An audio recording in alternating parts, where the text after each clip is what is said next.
그러면 시작하겠습니다. 네, 오늘 그 8시간에 걸쳐서 이제 저작권 계약 실무 강의를 진행할 홍익대학교 오승종 교수입니다. 여러분 반갑습니다. 네, 아침 일찍 이렇게 또 강의 들으시느라고 많이 힘드실 텐데 부디 좋은 강의가 되었으면 좋겠습니다. 네, 오늘 제가 이제 맡은 주제는 저작권 계약 실무인데요. 여러분들 이제 강의 들으시면서 가급적 이 저작권법 조문을 좀 옆에 비치를 해놓고 강의를 들으시면 훨씬 좋을 것 같아요.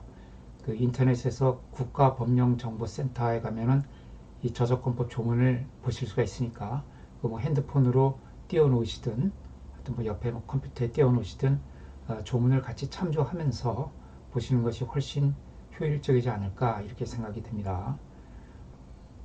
이제 법률이라는 것은 이 분쟁을 전제로 하죠. 어떤 다툼, 사람들 사이에 다툼이 있는 것을 전제로 해서 법률이 필요한데요. 분쟁이 없으면 법률이 굳이 필요하지가 않죠. 이제 분쟁이라는 어떤 사회적인 현상을 해결하기 위해서 법률이 필요합니다. 그러니까 분쟁이 생겼을 때 그 분쟁을 해결하기 위해서 또는 아예 처음부터 분쟁이 생기지 않도록 어떤 기준을 마련해 주는 것이죠. 그러면 이 분쟁이라는 것은 왜 생기느냐 하면은 대부분 이제 권리와 의무 때문에 생깁니다. 나에게 이런 권리가 있다. 너는 이런 의무가 있다.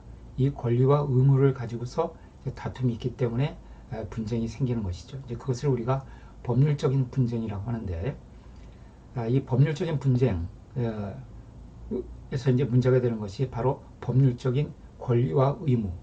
권리와 의무는 동전의 양면 같은 것이죠. 한 사람에게 권리가 있으면 상대방에게는 이제 그 권리를 존중해 주어야 할 이제 그런 의무가 생기는 것인데, 이 권리와 의무가 생기는 원인으로서 크게 우리 법에는 두 가지를 생각해 볼 수가 있습니다. 하나는 법률 행위고요. 또 하나는 이제 비법률 행위인데, 이제 보통 이제 대표적인 것이 불법 행위입니다. 불법 행위. 그리고 법률 행위의 가장 대표적인 것이 계약이라고 말씀드릴 수가 있죠. 어떤 법률적 행위, 어떤 의사 표시에 의해서 이루어지는 이제 그 법률 행위의 가장 대표적인 것이 계약. 그리고 비법률 행위 중에서는 이제 불법 행위가 가장 대표적입니다. 그래서 내가 이제 누구와 뭐 매매 계약을 체결을 하게 되면은 그 계약에 따라서 권리와 의무가 발생하죠. 이런 것이 이제 법률 행위고 계약입니다. 그다음 이제 불법 행위는 A와 B 사이에 전혀 어떤 계약 관계가 없지만은 내가 뭐 자동차를 몰고 나갔다가 사람을 치었다.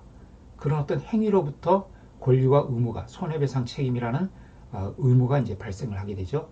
상대방은 이제 손해배상 청구권이라는 권리가 생기고요. 이렇게 권리와 의무가 생기는 큰 두 가지 원인 중에 하나가 법률행위. 법률행위의 가장 대표적인 것이 계약.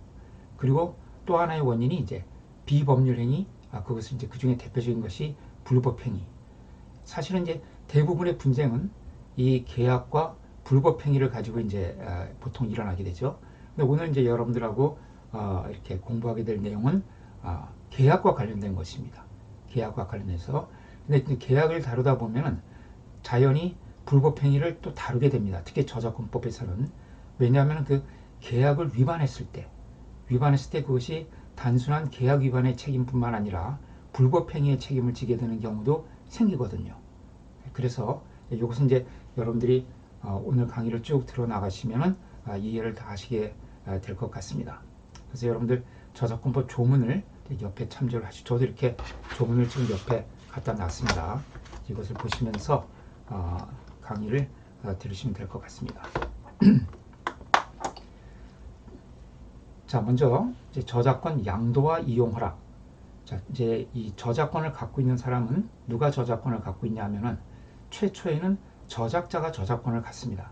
저작자는 누구냐 하면은 그 저작물을 창작한 사람. 창작했다는 것은 그 저작물에 창작적으로 기여했다. 그럼 창작이란 건 뭐냐 하면은 인간의 사상이나 감정을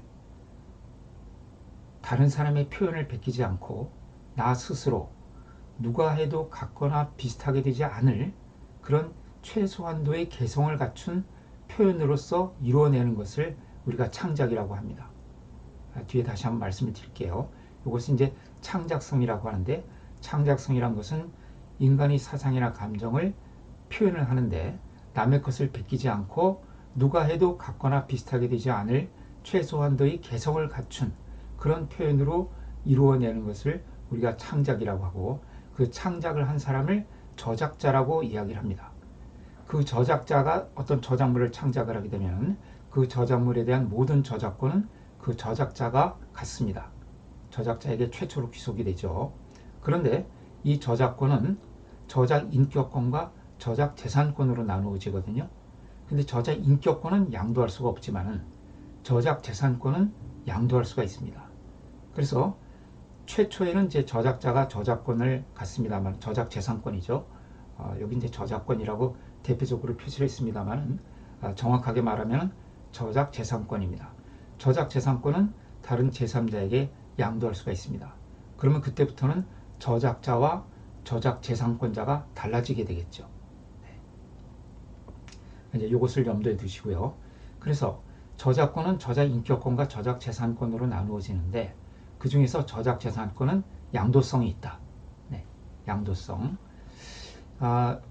거의 모든 재산권은 이 양도성을 갖습니다. 재산권이라고 해서 당연히 재산권의 속성 중에 하나가 양도할 수 있고 또 상속할 수도 있는 것이 이제 재산권인데, 저작 재산권도 재산권의 일종이기 때문에 당연히 이제 양도성을 갖습니다.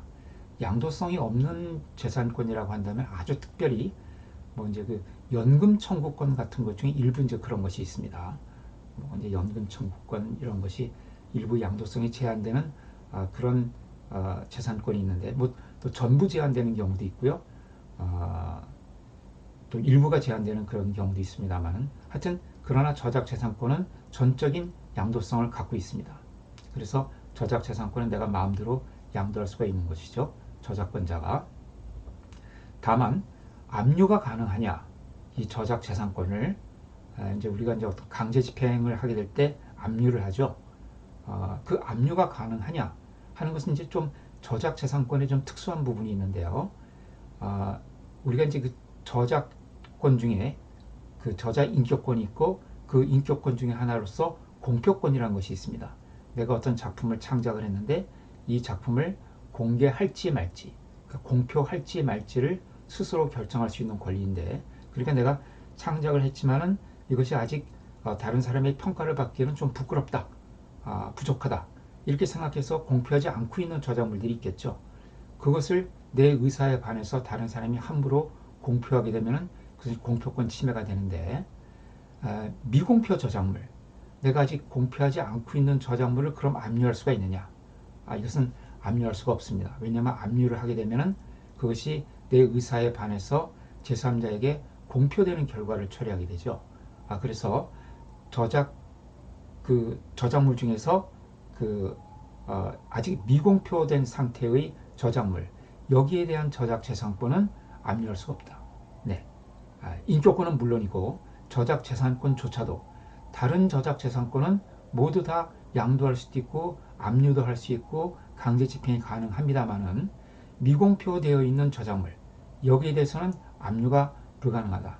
그러니까 그 후속으로 강제 집행이 될 수가 없겠죠. 이제 그런 점을 염두에 두시면 되고요. 그 다음에 이제 저작권의 그럼 양도에 대해서는 우리 저작권법 제45조 제1항이 규정을 하고 있는데요. 저작권법 제45조 1항에 보시면은 저작 재산권은 그 전부 또는 일부를 양도할 수 있다. 그래서 저작권의 양도를 할 수 있다. 이것은 뭐 저작 재산권이니까 이것이 재산권인 이상 당연히 양도성을 갖고 있기 때문에 이 저작권법 제45조 제1항은 어떻게 보면은 당연한 법리를 한번 선언적으로 주의적으로 한번 규정해 놓은 것이다. 이렇게 볼 수가 있습니다. 저작 재산권은 재산권이기 때문에 당연히 그 전부 또는 일부를 양도할 수 있다. 이것은 당연한 것이죠. 근데 여기 일부를 양도할 수 있다 하는 것은, 우리 이제 그 저작 재산권은 7가지 지분권으로 이루어져 있습니다. 7가지 지분권으로. 그래서 이제 그것은 우리 저작권법 제14조, 16조에서부터 보시면은 16조부터 22조까지 이제 7개의 권리가 나와 있습니다. 이 7가지가 저작 재산권을 이루는 7가지의 지분권이거든요. 그래서 복제권, 공연권, 공중송신권, 전시권, 배포권, 대여권, 그리고 2차적 저작물 작성권, 이렇게 7가지 권리가 있고요. 그래서 그 7가지 권리를 각각 분리 양도가 가능하다는 거예요. 복제권은 A에게, 또는 공용권은 B에게, 이런 식으로 양도가 가능하고요. 그 다음에 그 중에 이제 공중송신권이라는 것이 있는데, 이 공중송신권은 원래 방송권과 전송권으로 나누어져 있던 것을 통합한 권리입니다. 그러니까 이 공중송신권 안에는 방송권이 있고요, 전송권이 있고, 그 다음에 또 디지털 음성 송신권이라는 것이 있습니다. 이런 것이 이제 포괄적으로 모여진 것을 우리가 공중송신권이라고 하는데, 이 공중송신권도 세분화해서 양도가 가능하다는 거예요. 그러니까 방송권은 A에게, 전송권은 B에게, 디지털 음성 송신권은 C에게. 디지털 음성 송신을 우리가 흔히 웹캐스팅 또는 팟캐스트 이렇게 부르고 있습니다. 그런데 이제 디지털 음성 송신이라고 되어 있기 때문에 영상이 함께 들어간 것은 디지털 음성 송신이 아닙니다. 근데 요즘 보면은 웹캐스팅에 영상이 들어간 경우가 더 많죠. 네, 영상이 들어간 웹캐스팅이 더 많은데 이제 그런 것은 디지털 음성 송신에 포함이 되지 않죠. 그래서 그것은 현재 우리 저작권법 개정안이 국회에 상정이 되어 있는데, 거기에 보면은 디지털 음성 송신이 아니라 디지털 동시 송신이라고 해서 음성과 영상이 함께 들어있는 것까지 다 포괄해서 디지털 동시 송신이라는 이런 권리로 규율을 하고 있습니다. 어쨌든 제가 여기서 이제 말씀드리고 싶은 것은 이런 지분권의 분리 양도가 가능하다. 또 공중송신권도 또 그것을 이루는 세부적인 권리들로 이렇게 구분해서 양도할 수가 있고요. 또 방송권, 또 전송권 이런 것도 또 쪼갤 수가 있습니다. 그래서 양도의 세분화와 그 한계라고 여기 되어 있죠. 예를 들어서 여기 이제 오늘 강의 들으시는 분들 중에는 출판 쪽에 종사하시는 분들이 좀 많으신 것 같아요. 출판을 하기 위해서는 이 저작재산권 중 어떤 권리가 필요할까요? 보통 이제 저작권을 양도하거나 또 이용 허락을 우리가 흔히 라이선스라고 하는데, 양도하거나 이용 허락을 하는 것은 왜 하게 될까요? 대부분의 이제 이 저작권자들은 스스로 이 컨텐츠를 유통시킬 능력이 안 되죠. 자기가 창작을 해서 저작권은 다 보유를 하고 있지만은 이 저작물, 이 컨텐츠를 실질적으로 그 최종적인 감상자, 최종 소비자에게 전달시키는 그 통로에 대한 그런 능력을 갖고 있지 못한 경우가 많습니다. 그래서 다른 사람이 힘을 빌리는 거죠. 그 이제 대표적인 것이 출판사의 힘을 빌려서, 그럼 출판사는 이 콘텐츠를 유통시키기 위해서는 저작권자로부터 어떤 권리를 받거나 또는 허락을 받아야 되는 것이죠. 그러면 출판을 하기 위해서는 저작재산권의 지분권 중에서 어떤 권리가 필요할까요? 네, 나중에 보겠지만은 최소한 2개의 권리가 필요합니다. 복제권과 배포권. 복제란 것은 우리 저작권법 2조 22호에 나와 있는데, 인쇄, 사진 촬영, 복사, 녹음, 녹화, 기타의 방법으로 일시적, 영구적으로 유형물에 고정하거나 유형물로 다시 제작하는 것. 네. 복제의 유형 중에 인쇄가 있습니다. 인쇄하는 게 복제하는 거죠. 복제 안에 인쇄, 사진 촬영, 복사, 녹음, 녹화 이런 것들이 들어있거든요. 그러니까 출판한다는 것은 뭐예요? 인쇄해서 파는 거 아니겠습니까? 그러니까 인쇄는 복제에 들어가는 것이죠. 그래서 복제권을 받거나 아니면 복제에 대한 허락을 받아야 되는 것이죠. 그러니까 복제권을 받는 것은 이제 복제권을 양도받는 것이고요. 복제에 대한 이용 허락을 받는 방법이 있고요. 2가지. 그 다음에 판다. 인쇄해서 끝나는 것이 아니라 팔아야 되겠죠. 판다는 것은 무엇입니까? 그게 배포입니다. 배포는 우리 저작권법에 뭐라고 되어 있냐면은 저작물이 원본이나 복제물을 대가를 받거나 받지 아니하고 공중에게 양도 또는 대여하는 것. 그러니까 저작물의 원본이나 복제물, 책을 인쇄하게 되면 복제물이 생기죠. 그게 책이죠. 우리가 흔히 갖고 있는 이런 책, 이것은 이제 복제물이죠. 이 복제물을 일반 공중을 대상으로 해서 대가를 받거나 받지 않고 유상 또는 무상으로 팔거나 빌려주는 것, 이것이 이제 배포거든요. 그러니까 출판한다는 것은 인쇄해서 파는 것이기 때문에 인쇄는 복제에 들어가는 것이고 파는 것은 배포에 들어가는 것이죠. 그래서 복제권과 배포권 이 두 가지 권리에 대해서 양도를 받거나 아니면 이용 허락을 받아야 되는 것이죠. 자, 그래서 근데 그 양도의 세분화와 그 한계, 자 이렇게 저작재산권을 양도할 수 있는데 그 양도는 지분권별로 쪼개서 양도할 수도 있고 또 지분권도 또 세분화해서 양도할 수가 있습니다. 그런데 그 세분화를 무한정 그러면 아주 세부적인 부분까지 무한정 허용할 것이냐, 이제 그렇게 되면 상당히 복잡한 문제가 생깁니다. 자, 여기 보시면 이제 출판을 위해서 복제권과 배포권을 양도를 하는데 양장본을 출판할 권리는 A 출판사에게, 문고본을 출판할 복제권과 배포권은 B 출판사에게 양도를 했다. 하게 되면 이제 그렇게 세분화해 쪼개서 양도를 했다고 하면은 복잡해집니다. 어떤 문제가 생기냐면은 양장본도 아니고 문고본도 아닌 일종의 그냥 일반적인 단행본, 종이 표지로 된 그런 단행본 책을 누가 불법 복제를 해서 판매하고 있을 때 양장본 권리자와 문고본 권리자가 누가 권리를 행사할 수 있는지 이런 부분들이 복잡해지거든요. 그리고 사람들도 어떤 이제 이 컨텐츠를 뭐 전자출판을 한다거나 했을 때 누구에게 권리를 허락을 받아야 되는지를 애매해지게 됩니다. 그래서 이제 그 법률 관계가 좀 복잡해지기 때문에 지나치게 그 양도를 세분화하는 것은 허용을 하지 않고 있습니다. 장소도 세분화할 수가 있는데요. 예를 들어서 한국에서의 출판권, 한국에서의 그러니까 복제 배포권은 A 출판사에게, 미국에서의 복제 배포권은 B 출판사에게 이렇게 장소를 세분화해서 양도할 수 있고요. 그러면 그 세분화를 지나치게 해서 서울 지역에서의 출판권은 A 출판사에게, 제주 지역에서의 출판권은 B에게, B 출판사에게 이런 것도 가능하냐? 자, 이제 그러면 이제 좀 복잡해지는 거죠. 예를 들어서 뭐 대전이나 이런 데서 치매가 생겼을 때 누가 권리를 행사할 수 있는지 애매해질 수가 있고요. 공연권 같은 경우는 이제 장소를 세분화하는 경우가 굉장히 많이 있습니다.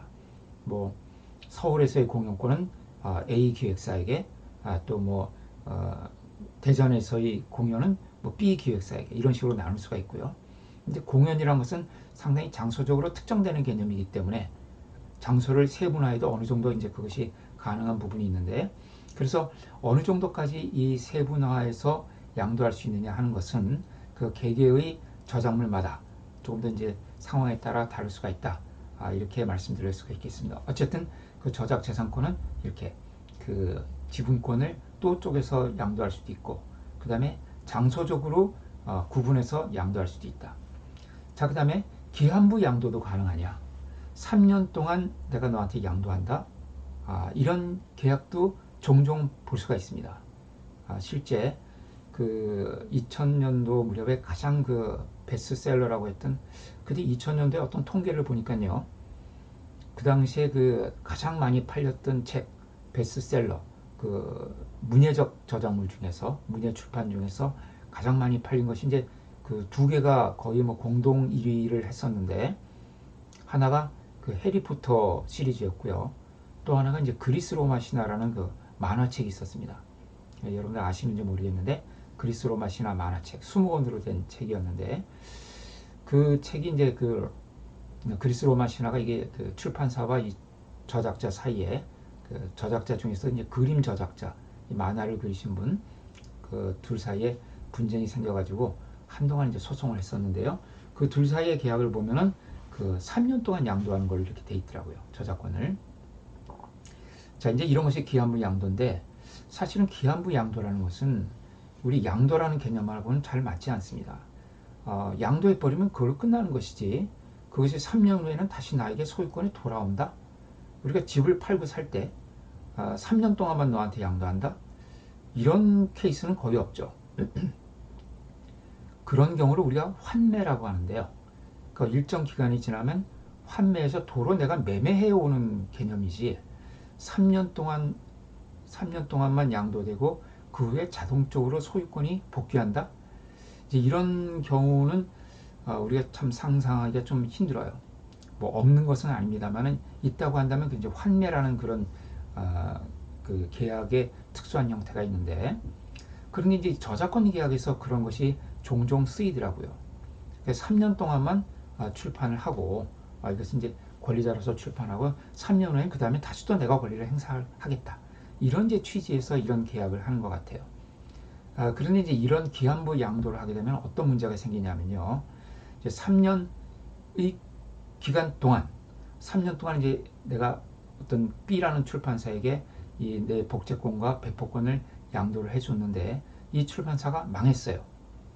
망해가지고 출판사의 권리가 압류가 되고 강제 집행을 당해서 다른 제3자에게 넘어갔을 때, 이 중간에 제3자의 어떤 이해관계가 생겼을 때, 그럼 그것이 고스란히 나에게 3년 지나면 아무런 부담이 없는 권리로 내가 그대로 이것을 회복할 수 있느냐?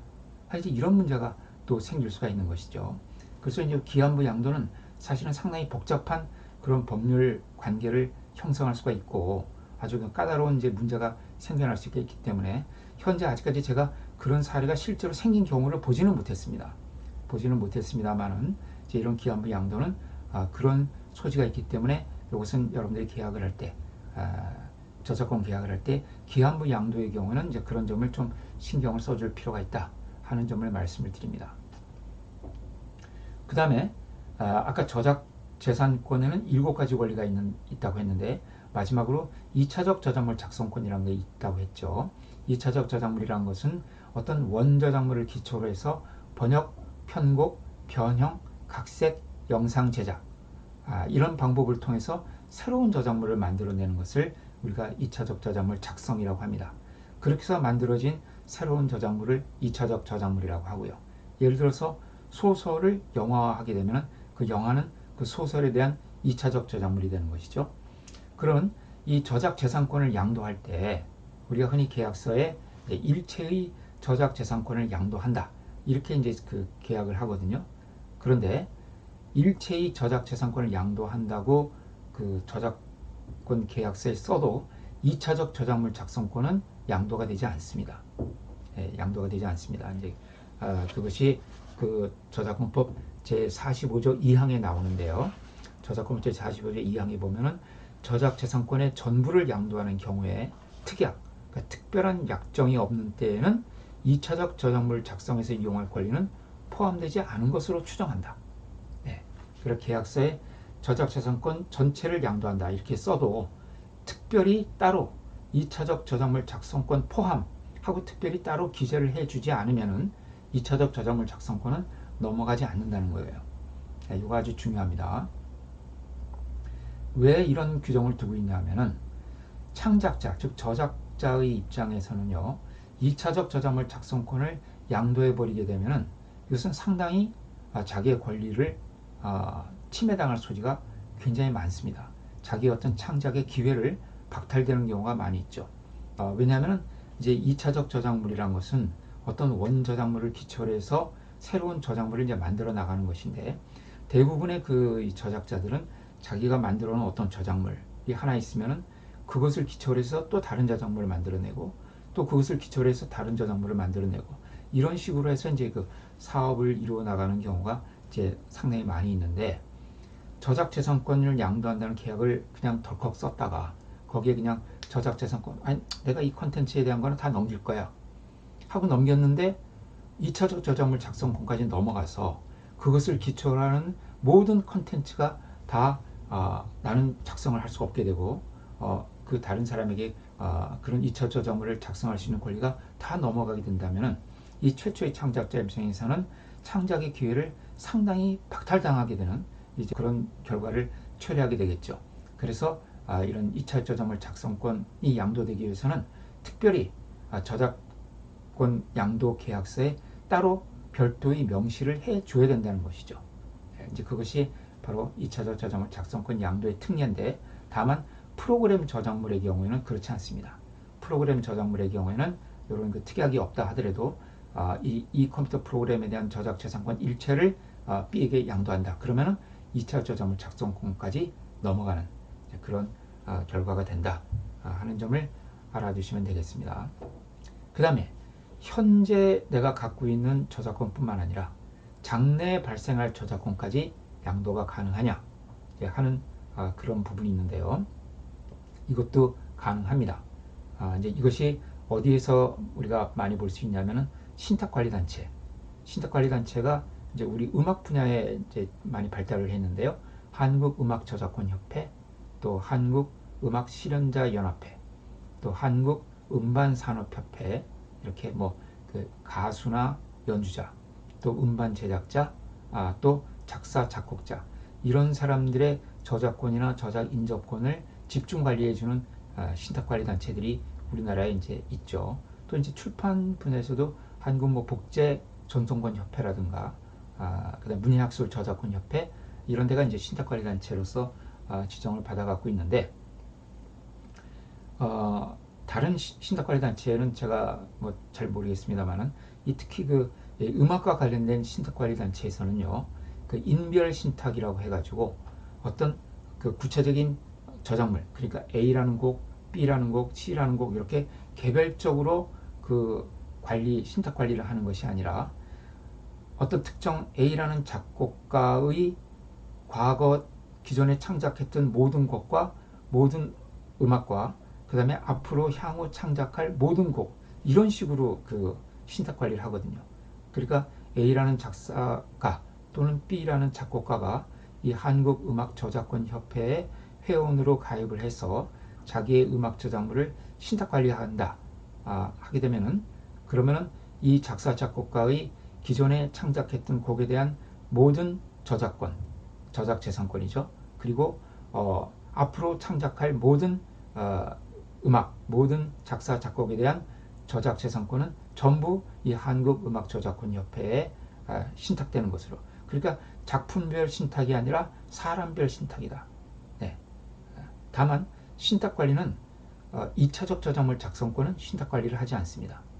네, 신탁관리를 하지 않습니다. 그래서 이렇게 장래에 발생할 저작권의 신탁관리, 신탁이라는 것은 외부적으로는 양도하는 것이거든요. 외부적으로는 양도하되, 다만 내부적으로는 여전히 내가 권리자로서 이제 다만 외부적으로 양도의 형식을 취해서 신탁을 받은 그 신탁관리단체가 이제 권리를 행사하는 것이 이제 이 신탁관리단체의 인별 신탁이다.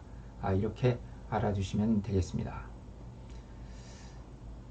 네, 잘 봤습니다.